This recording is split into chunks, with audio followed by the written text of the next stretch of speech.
cerita lagi Lukas 17 ayat 11 sampai 19. Kalau saudara perhatikan baik-baik, tidak semua ayat saya baca, tapi Lukas 17 ayat 12 sampai 14. Ya, ada 10 orang kusta saudara berseru kepada Yesus, Guru kasihanilah kami. 10 orang kusta datang kepada Yesus. Apa kata Yesus? Pergilah, perlihatkan dirimu kepada imam-imam. Saudara, kalau zaman dulu orang kusta itu saudara mesti tempat tinggal yang tersendiri, tidak boleh bergaul dengan orang banyak. Dan mereka semua saudara datang kepada Yesus. 10 dari jauh mereka berteriak, saudara. Ya, dikatakan situ mereka berdiri agak jauh, kasihan saudara. Ya, dan mereka berteriak, Yesus, Guru kasihanilah kami. Tapi tahukah saudara, Tuhan Yesus mau 10 orang kusta beriman sehingga bisa menerima mujizat mereka. Dari jauh juga Tuhan Yesus berkata, pergilah, perlihatkan dirimu kepada imam-imam. Cuma ini Tuhan Yesus kata, Tuhan Yesus tidak mendatangi mereka dan menepuk-nepuk kasihannya, sudah sakit kusta sebulan. Tuhan Yesus berkata sederhana, pergilah, perlihatkan dirimu kepada imam-imam. Tahukah saudara, kalau orang kusta tidak boleh datang kepada imam-imam. Orang kusta tidak diperbolehkan masuk ke bait Allah, apalagi bersumpah dengan imam. Itu tidak boleh hukumnya pada saat itu saudara. Tetapi Tuhan Yesus berkata, pergi, perlihatkan dirimu kepada imam-imam. Tapi satu hal, 10 orang kusta ini percaya, beriman. Katakan amin. 10 orang kusta ini percaya dan beriman.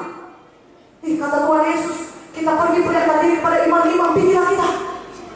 Masih dibeban, ya, dibeban semua, dia berbeban semua di tubuh mereka. Ada yang udah puntung-puntung dari kakinya, dari tangannya, dia jalan susah, ya. Bayar 10 orang kusta sama-sama datang kepada Yesus. Semua masih lemah, badan mereka masih sakit kustaan mereka. Ya saudara, ketika Yesus berkata, pergilah, perlihatkan diri kepada imam-imam. Apakah mereka sudah sembuh dari kustanya? Belum. Tentu sih, mereka belum ada satu pun dia sembuh. Penyakit itu, kusta itu masih menempel di tubuh mereka. Kaki mereka masih lemah melangkah, ya. Jari-jari mereka masih berbuntungan karena sakit kusta itu semua. Mereka masih sakit kusta, saudara. Penyakit itu masih nempel, tapi mereka beriman. Mereka percaya kepada apa yang dikatakan Tuhan. Tuhan Yesus berkata, pergi kepada dirimu ini, ayo kawan, kita pergi. Pergi, kita percaya. Kalau Tuhan Yesus berkata, pergi perlihatkan diri kepada imam-imam, itu artinya dia berkata, kita sudah sembuh. Kita harus pergi perlihatkan diri kepada imam-imam. Pergi kita, ayo, jalan kita. Masih lemah, saudara. Masih kusta itu masih nempel jelas. Tapi mereka beriman. Mereka percaya kepada firman Tuhan. Nanti saudara baca Lukas 11-11. Mereka percaya, jadi mereka bertindak. Mereka tidak diam dan berkata, Tuhan sembuhkanlah kami dulu, kami kustaan. Masa kau suruh kami ke bait Allah jumpa imam? Gak boleh Tuhan. Masa kau gak tahu hukumnya? Kalau masih kusta tidak boleh jumpa imam. Tidak, mereka tidak berkata begitu. Sembuhkanlah kami dulu Tuhan, baru kami jalan pergi menjumpa imam. Tidak, mereka percaya walaupun masih penyakit kustaan, ya masih dia lemah-lemah, masih dia pincang-pincang, tapi dia percaya kepada firman Tuhan. Pergi, perlihatkan dirimu kepada imam-imam. Maka mereka pergi, masih pincang-pincang sama-sama mereka pergi, bergandengan tangan mungkin, tapi jelas mereka percaya mereka sudah sembuh. Maka mereka cari imam. Di mana imam itu? Mari kita temui dia. Kata Tuhan, pergi perlihatkan diri pada imam. Artinya kita sudah sembuh. Dengan pincang-pincang mereka gerakan tubuh, mereka tindakan iman mereka. Mereka tindakan iman mereka. Mereka bertindak. Mereka tidak diam. Mereka beriman, dan artinya beriman mereka tidak iman mereka. Maka firman Tuhan berkata, dituliskan, di tengah jalan mereka menjadi tahir. Di tengah jalan mereka sembuh. Tindakan iman saudara malam ini. Amin. Gerakan bagian tubuh saudara yang sakit, walaupun belum kelihatan, tapi iman itu percaya sudah jadi. Firman Tuhan itu jadi dalam saudara, walaupun belum kelihatan di alam badan ini, tapi saudara percaya, sudah percaya. Maka iman itulah yang akan menurunkan kuasa Tuhan kepada saudara. Iman itulah, iman saudara itu akan menjadi bukti daripada semua yang belum kelihatan tadi. Mana aminnya? Mana aminnya? Saudara, ketika saudara beriman, percaya, aku sembuh Tuhan karena firman-Mu berkata demikian.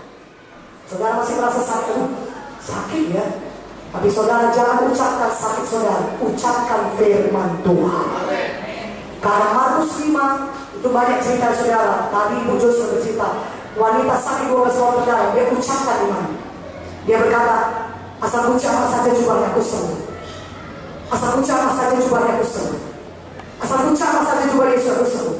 Wanita itu masih lemah, dia masih sakit pendarahan. Ketika dia datang menerobos kerumunan orang banyak mau menjumpai, dia masih lemah, dia masih sakit. Dia tidak ucapkan sakitnya. Dia tidak berkata, aduh sakitnya pendarahan terus keluar, aduh lemahnya aku, sembuhnya aku ini nanti. Kalau aku datang sama Yesus, sembuhnya aku.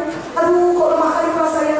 Aduh orang pun menyepai aku, orang pun gak memberi aku jalan kepada Yesus. Dia orang banyak diibadahkan, bagaimana aku bisa mencapai Yesus? Aduh sakit kali rasa, udah gak pulang aja.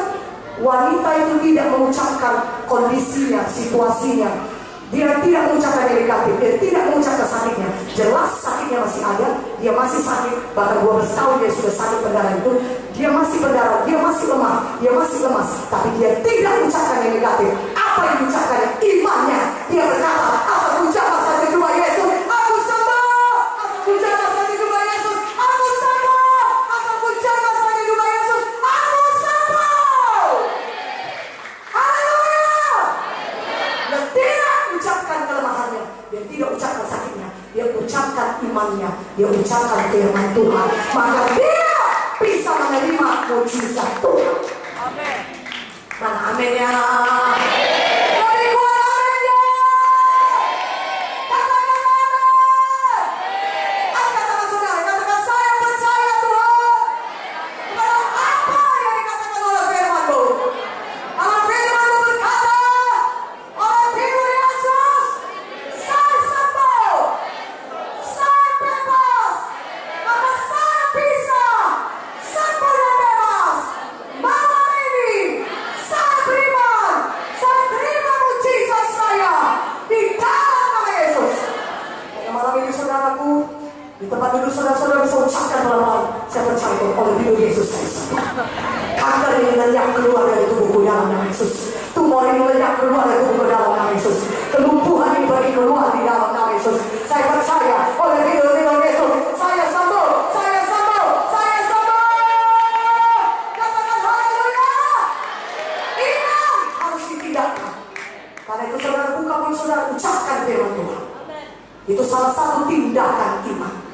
Jangan ucapkan lagi mengenai penyakit saudara. Jangan ucapkan mengenai kelemahan saudara. Tidak saudara ucapkan pun itu yang terjadi pada saudara.